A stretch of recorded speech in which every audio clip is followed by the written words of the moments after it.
对，你起来这么早做早饭了？对，哎，大超你起来了啊？昨天晚上休息的好吗？挺好的。你吃完饭就要去上班吗？对，我吃完饭等一会儿就去上班去。那你能不能帮我带到你们厂里面参观一下？我没见过那个酒是怎么出来的。好啊，那你跟我一起啊，吃完饭。可以吗？可以。兄弟们，我们今天还在毛甲镇哈。今天我让我姐，带我们去酒厂里面看一下，酱酒是怎么制作的。相信很多兄弟们喝了几十年的酒，还不知道那个酒是怎么出来的。今天我带你们大开眼界，走，姐带我们去。大超，我们酒厂到了。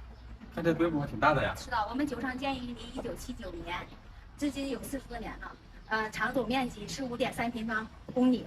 面积多大呀？我对这个没概念。2万多亩。稍后我给你安排一个我们厂里讲解员，然后给你详细的讲解我们酒厂。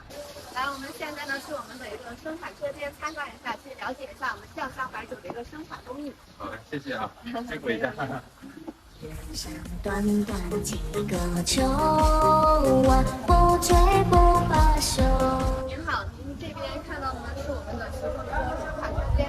像我们现在看到这些呢，都是正在进入这个酒糟的一个发酵环节。因为我们的这个酱酒呢，它要经过一个1、2手搬屉的一个生产流程。为什么都用脚的你们好啊？这个呢是摊酿中的一个环节，叫做剔糟。就是指工人师傅呢会赤脚来蒸这个酒糟，让它进行快速的降温散热。因为我们要降到35摄氏度了才能够进行发酵。这也是为什么会赤脚进行的一个原因，是因为工人他能够用自己的身体去作为一个温度计，衡量这个发酵的一个时间，那么就能够更好的把住这个发球数的一个临界点。我就说什么，有点好奇，赤脚的你们踩。对，这是为什么所有的这个酒的一个生产呢，只要是能吃到粮食的一个部分都是要赤脚完成的。但是我们的工人师傅呢，在进行赤脚剔糟前，他们会用酒来清洗自己的脚，对，回消毒。酱酒要经过9次的蒸煮、8次的发酵、7次的取酒，才能完成整个的生产流程。这个生产周期呢是长达1年的，然后呢是2次投料，是在端午节牛羊大山。端午的是专门吃食，然后重阳节的时候呢是开始第1次投料。因为我们的酱酒呢，一共是要历经1年的生产、3年的库存、1年的窖藏，要至少5年的时间，我们才能喝得到市面上一款最基础的大曲空沙酒。就真正的酱酒要5年以后才能。对，才能出厂。人类粮食的从进厂到出厂至少5年的时间。这边也是这样。也有，请看一下。这里是万能酒库是吧？对，就是万能酒库。这里呢也是我们其中的一个生产车间，大家可以看到我们的车间结构呢是2边是酿糖区，是用来就是像这边进行了阳发酵，还有要进行润凉、摊酿、剔糟、打糟、撒取这样一系列需要的场所。那中间呢就是我们的窖食区。窖食区。对，窖食区是用来进行无氧发酵的区域。这个就是发酵的。对，我们的这个流程是这样的，酒糟它在蒸煮完了之后，就会给它倒出来摊酿，摊酿到35摄氏度进行撒取，撒取了之后呢，给它搅拌均匀，会堆成这样的堆状。这个堆状的过程呢叫做阳发酵，也称为有氧发酵。那经过5到7天的有氧发酵呢，我们会转移到这个中间的窖食区，来进行为期30到33天的一个阴发酵，也就是无氧发酵。你进来就闻到浓浓的酱香味。可以看，其实我们可以伸手抓一把这个酒糟看一看。您刚刚看到这个酒呢，是不是这种一整颗一整颗，就是一整粒一整粒非常饱满的？对。所以这种酒是蒸发的，因为蒸发酒呢，它的这个高粱度是比较低的，低于20%。像这种酒的话，它可能一开始的时候是很好的。就所有的酱酒都是高粱。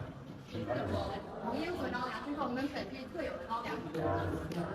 只有本地的红罂子高粱才是要到我们这个人怀产区的酱香白酒。前手呢看到的是我们的包装车间，它是一条半自动的流水线。我们每天这里面呢能够完成5000到8000件的一个包装出品。如果像过年这种高峰期的时候呢，他们工人都需要加班，然后每天可能包装到上万件的量。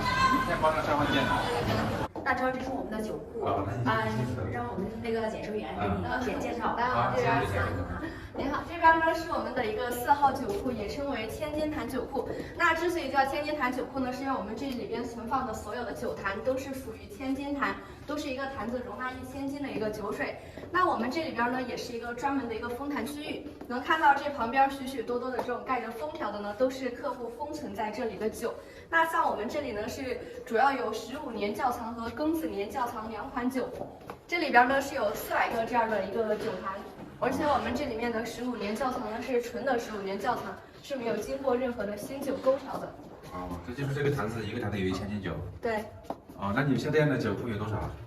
我们这个呢是其中一个，像这个是2楼，像1楼还有旁边那几栋楼，它都有专门的这个封坛区域，还有我们这个酒厂后面呢还有一个万吨酒库。哦，就是那个酒库里放的1万吨酒。对，是1万吨以上的基酒。哦，太震撼了！我从来没有见过这么多的酒，平时都在喝酒，但是不知道这个酒是怎么来的，今天让我大开眼界了。15年的。这个没有贴封条的不是封坛的，因为封坛的我们不能开。哦。客户的酒是可以封的。我拿起来。好香啊！一打开酒坛，就闻到浓浓的酱香味。你看这酒线拉丝呈现，真的太漂亮了。哎，这个罐子里面装的酒吗？对，这个呢也是我们的储酒罐。那这装多少呢？大概？像这种的话是100吨的一个容量，里边装的呢都是我们的成品酒。100吨的？对。我天哪！像这种罐子也很多里面哈。我们这边呢是大概20个，在万吨酒库的后面呢还有20多个，还有3排。这里边呢是我们的一个小批量的封坛区，因为我们刚刚下面的这种封坛呢是1吨或者是1000斤，量就比较大。那上面这种小批量的封坛呢，它能够满足更多的家庭和个人在这儿进行封坛。像上面这种呢是100斤的，然后下面呢是200斤的一个容量，所以很多的家庭和个人的这种客户呢，他们会在这边给他们的子女封这个女儿红、状元红，或者是给自己的父母封一坛这种寿宴酒。哦。所以像这些贴了封条的，都是客户在这边封坛的。都是有人要的，是吧？对对对。我们这个仓库呢也是恒温恒湿保存的，那个4周都有24小时的监控摄像头，客户在这边封坛的酒呢，也能够随时看到自己酒水的一个状态。今天终于长见识了，开眼界了，是吧？长这么大，从来都没有见过这么大的酒厂，而且我喝了这么多年的酒，还不知道这个酒是怎么来的。今天终于开眼界，长见识了。啊。杜大姐，那个酒能不能带走啊？可以，要多少？只我的后备箱装吧。好。装多少要多少。因为难得有这样的机会得那个酱酒的源头，所以必须得带走。好。下次可能没有多少这样的机会。我给你安排。OK。把